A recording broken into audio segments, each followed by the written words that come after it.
come from a city in India called Calcutta. And about 2 years back, I was lying in the sun getting a massage while my maid cleaned the dishes, the chef cooked food, the chauffeur washed the car. When I thought to myself, to hell with this life. I'm going to the first world. It's a shared flat with high council tax. In an up-and-coming part of Hackney for me. For those of you who haven't been to Hackney in London, it truly is a shithole. But yeah, frozen food, Russia and the underground network, terror threats every day. I'm living the dream. And given the weather in England, I'm living a wet dream. But I have been making efforts to settle down, integrate, be more like a Londoner. I've bought this charity wristband. This one's against child labor in factories that manufacture charity wristbands.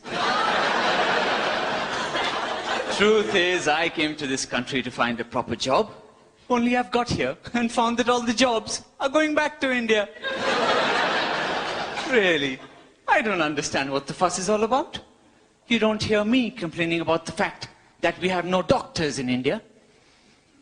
Because they're all here.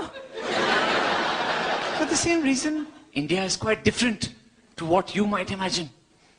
No newsagents or 7-Elevens. No cab drivers. No bloody chicken tikka masala. The whole country is just full of computer programmers and call centers. I mean, I was walking on the road in Delhi last month. There was this beggar sitting there. So I'm about to give this fellow some money when suddenly the mobile phone rings. So I'm looking to see where my phone might be. And this fellow whips up a mobile phone. To give him some credit, a homeless guy is not exactly going to have a landline. But then he throws off his blanket and there's a laptop computer there. And he talks into this phone. Customer service. This is Christopher speaking. I know this fuss about you come over here, take our jobs. What a load of rubbish. We could take your job sitting at home.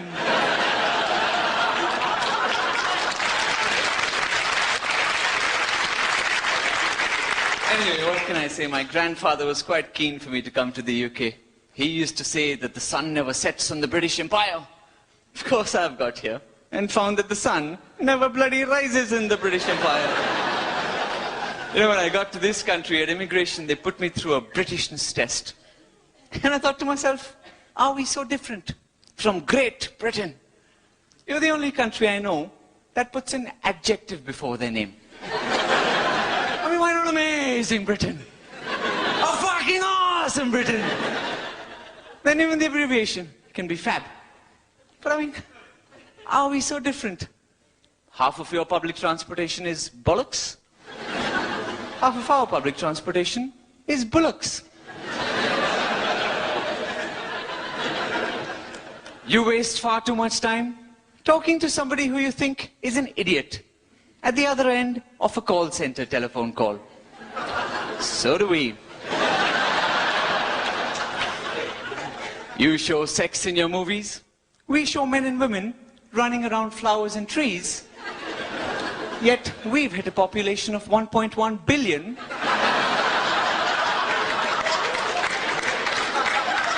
Apparently through cross-pollination.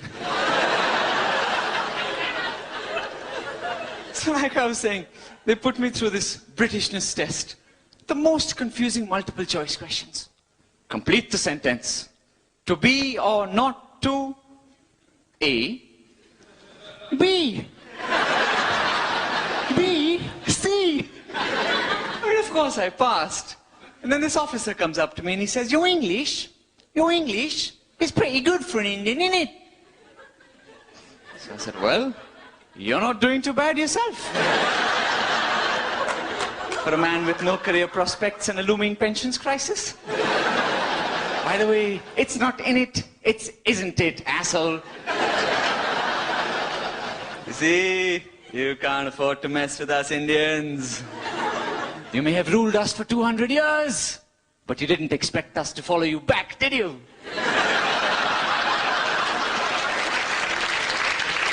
If you've been upset by anything that I've said today, I don't give a shit. Heck, I come from the land of the Kama Sutra. I could fuck you in more ways than you can count.